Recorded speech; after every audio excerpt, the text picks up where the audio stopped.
Scream 1996, directed by Wes Craven. It stars David Arquette, Neve Campbell, Courtney Cox, Matthew Lillard, among others. And it was the shift in slasher history for a good amount of time. It started with probably one of the most iconic slashers of all time, Nightmare on Elm Street, also directed by Wes Craven. And I also enjoy that franchise as well. I know it has its ups and downs, but overall, very iconic. But when it came to Scream in 1996, he made this movie, and it was not expected. It was basically self-aware, the movie. There's just instances of literally references to Michael Myers in the movie. The movie itself is playing in a bunch of scenes. Literally, the opening starts with a phone call asking Casey Becker, played by Drew Barrymore, what her favorite scary movie is. And he starts asking a bunch of questions, like who was the main killer in Friday the 13th. I mean, it's literally self-aware, the movie, and I enjoy it for that reason, because up until that point, you were getting a bunch of copy and pastes. They did make their small tweaks and changes, but it was pretty much the same formula. It was a bunch of teens are in a certain location, and that said location has a killer there. Elm Street, you got Freddy. Camp Crystal Lake, you got Jason. Haddonfield, you got Michael Myers. So you kind of knew what you were going in for. And what I really appreciate about this movie is that it does not, it does that, right? But it does it in a nice twist. So that is why I really, really enjoyed this franchise. And as you'll see, moving forward, I am doing a road to Scream 6. So I have only seen 4 of them. I've not seen the 5th one that came out just a year or two ago. So it's going to be fun. Starting with this movie, the things I enjoyed about it. Like I said earlier, this was layered upon layered with self-awareness and Easter eggs. It's insane. It came out in 1996. Wes Craven did it again, coming back and delivering another iconic slasher in Ghostface. After introducing the world to Freddy 12 years earlier, this movie paved the way for the self-aware renaissance that came in the early 2000s. So basically, this movie changed how slashers were made from that point on. Some standouts, as I said earlier, Neve Campbell is in this movie. She was a standout as obviously as Sidney Prescott, and you got Matthew Lillard in here and Jamie Kennedy, who was probably the funniest character in this movie. He is the one that played Randy, the horror movie aficionado. He's the one that told you like the rules of a slasher movie, what not to do. And it's self-aware, it's funny, it's great, and it has very good sequences of suspense, and it was very, very masterfully done. It was directed and shot very well. It's Wes Craven, so what do you expect? That's kind of what you went to this kind of movie for, especially during that time. Wes Craven made a name for himself. As I said, he did Nightmare on Elm Street. There's a scene in this movie where Sidney falls asleep, and then her friend Tatum calls her, and the shot of her waking up and the camera panning up just a little bit above the couch makes it seem like the window in the background is Ghostface, like his shadow. And that's just a little thing of how the shot was blocked and how it was masterfully done to make you believe that there was Ghostface right behind her on the couch. So that I caught that. To my knowledge, I've never seen anybody point that out, but I am pointing it out right now, and I really like that.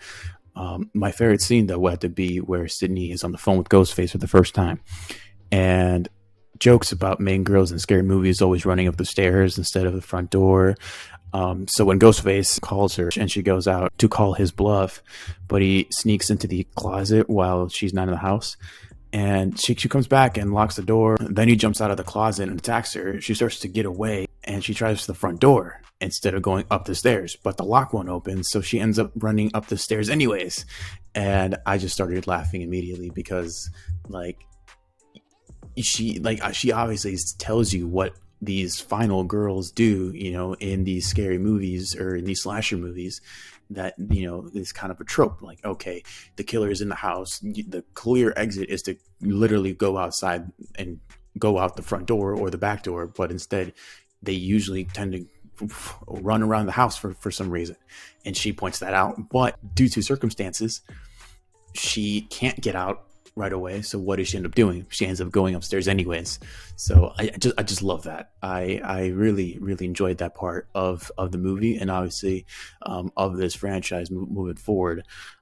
It does go wild later on, but it's still fun. It was a nice refresher for slasher movies, especially during that time where you got a lot of them in a short amount of time. Like, you got so many. I really like this movie for what it was trying to do, and it literally was a new trendsetter. And to this day, we are still excited to go see the new one, because there's always something.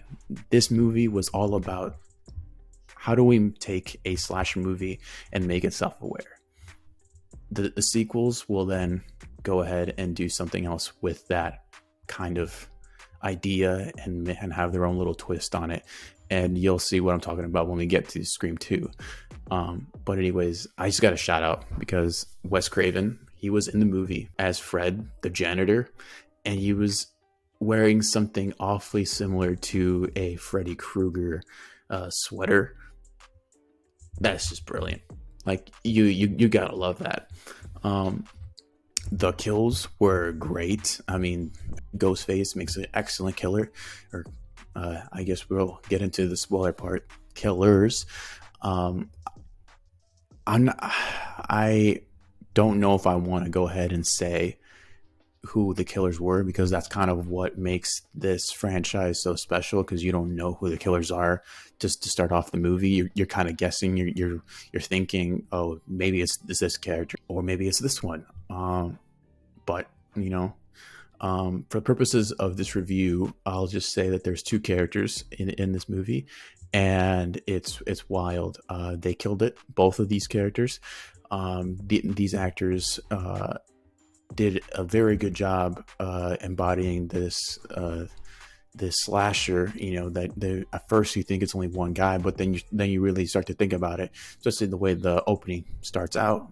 Like, how did he set up the whole game, and how did he get around the house so quickly? And then you start to realize, oh, it's because there's two of them, and that is just really well done. I would argue that even rewatching it and knowing who the killers were, it's still fun to kind of see, like, okay, where does this one leave and this one come in? Who exactly is behind the mask during this particular scene? Who's not? It's who kills who. It's just really well done, and I'm positive that there's a bunch of videos out there that kind of break down who's the killer during this scene and who's not. But all to say is that this movie was way ahead of its time, and I am glad that it came out when it did, and it's still alive and breathing. It's out of all of the franchises, it's just Halloween, which just seemed to have wrapped up. Of course, that we don't know if that's going to keep on going or not, and Scream, because Friday the 13th is in a legal battle, I think, over the rights of Jason and the Friday the 13th name. And then you got Freddy Krueger, who got the reboot back in like 2011 or something, with Earl Haley as Freddy Krueger, and that didn't go well, and nothing since. I mean, Scream and Halloween seem to be the only ones alive and breathing, and with the new one coming out really soon here on March 10th, it's still kicking and breathing. So and I'm very excited to see what that one has to offer. But the rating for this movie, I'm gonna rate it a 8.7 out of 10. It's a good one. I have, like I said, I watched 1 through 4. I remember 1 and 2 the most, 3 a little bit less, and then 4 I think I've only watched it one time. And then 5 I've not seen at all. So, and now for the spoiler section. So if you guys have not seen the movie yet, please make sure to skip it, leave a like, subscribe. Otherwise, if you guys have already seen it or you guys don't care about spoilers, well, spoiler alert, Bill and Stu are the killers, and their motivation was good. It was good. I mean, it makes sense. It gets a little convoluted later on, but just looking at it from a solo standpoint, it killed it. Stu in particular, I mean, Matthew Lillard is just fantastic in this movie. There's a reason why, he's still around. He's probably one of the most iconic people from this franchise, other than Billy Loomis. There's a shot in the new trailer where you get the kind of the signature move that Stu did. You see the TV that fell on him. So it's going to be nice to see all those Easter eggs back. So, but like I said, when it came to this movie, their motivation against Sidney, their mom, Stu, really was just because he was peer pressured, apparently. But hey, it works for the movie. It works, and both of them killed it. So with that said, let me know down below what are your guys' thoughts on Wes Craven's Scream 1996. If you guys enjoyed this video, leave a like, subscribe. If you guys haven't already, hit that bell notification, and the audio version of this review will be up on Apple Podcasts. So go ahead and click the link down below if you want to listen to the Apple Podcast version, and we'll see you guys next time.